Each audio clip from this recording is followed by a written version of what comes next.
اس نے ایک مانگنے والے کو جھٹ سے کچھ نکال کر دے دیا۔ میں نے کہا کہ بھائی دیکھ بھال کر دینا چاہیے، یہ فراڈ لوگ ہوتے ہیں اور عام انسان کے جذبہ نیکی کو ایکسپلائٹ کرتے ہیں۔ فرمانے لگے آپ نے وجہ فرمایا میں پہلے ایسا ہی کرتا تھا، پھر ایک واقعے نے میری دنیا بدل کر رکھ دی۔ میں دھرم پورہ لاہور میں اپنے گھر سے سائیکل پر نکلا تھا کہ ٹھیکیدار سے اپنے بقایا جات وصول کر لوں۔ میں اسٹیل مل فکسر تھا اور ایک کوٹھی کے لینٹر کے پیسے باقی تھے، مگر ٹھیکیدار آج کل پر ٹرخا رہا تھا۔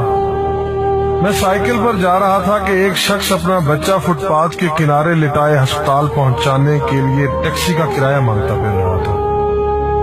وہ کبھی کسی پیدل کا بازو پکڑ کر ہاتھ جوڑ دیتا، میرا بچہ بچا لے، مجھے ٹیکسی کا کرایہ دے دے۔ تو کبھی موٹر سائیکل والے کو ہاتھ دے کر روکتا، کبھی کسی کار والے کے پیچھے بھاگتا کہ وہ کار میں اس کے بچے کو ہسپتال پہنچا دے۔ کوئی رکتا تو کوئی نہ رکتا، جو رکتا وہ بھی اسے گھور کر دیکھتا اور آپ والی سوچ کر اسے ڈانٹتا، کام کر کے کھانے کی نصیحت کرتا اور آگے نکل جاتا۔ میں جو سائیکل سائیڈ پر روک کے ایک پاؤں زمین پر ٹیک کے اس کا تماشا دیکھ رہا تھا، اچانک اس کی نظر مجھ پر بھی پڑی۔ اس نے میری سائیکل کا ہینڈل پکڑ لیا۔ بھائی جان خدا کے لیے میرے بچے کی زندگی بچا لیں، اس کو سخت بخار ہے، آپ نیچے اتر کر اس کو دیکھ تو لیں، آپ کو یقین آ جائے گا۔ آپ دیں گے تو شاید کسی اور کو بھی اعتبار آ جائے، مگر میں بھی آپ کی طرح سوچ رہا تھا۔ پھر جس جارحانہ انداز میں اس نے میری سائیکل کا ہینڈل پکڑ رکھا تھا، لگتا تھا کہ ادھر میں سائیکل سے اترا اور ادھر وہ سائیکل پکڑ کر بھاگ جائے گا۔ میں نے بھی اسے کام کر کے کھانے کی تلقین کی اور پچھلے جمعے میں سنی ہوئی حدیث اس کو بھی سنا دی۔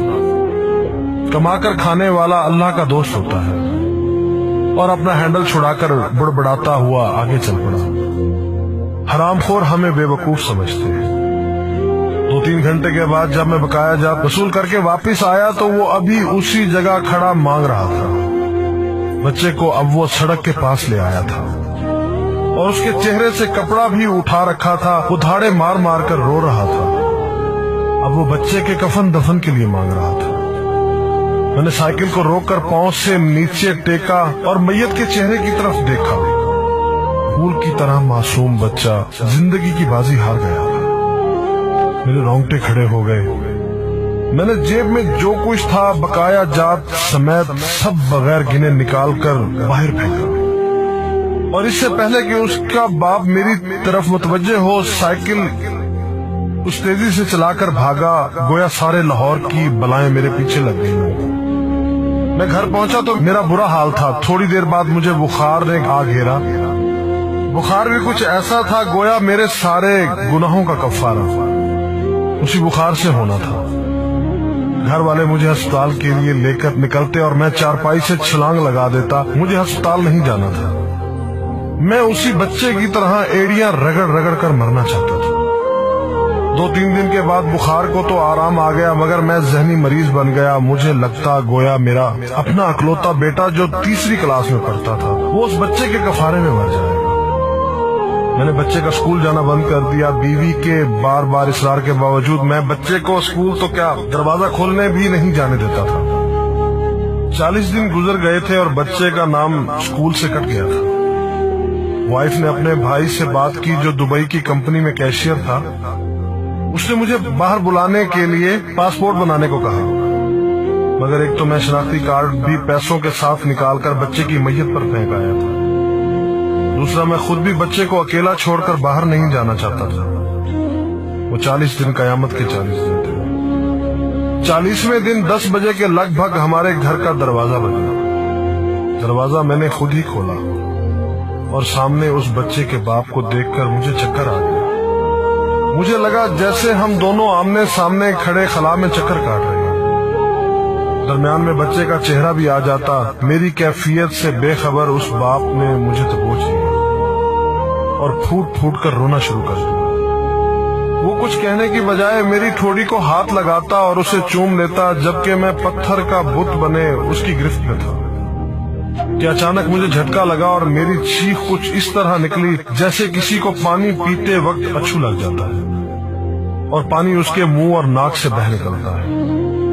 میں اس بچے کے باپ کو سختی کے ساتھ سینے سے لگائے یوں رو رہا تھا گویا اس کا نہیں بلکہ میرا بچہ مر گیا ہے۔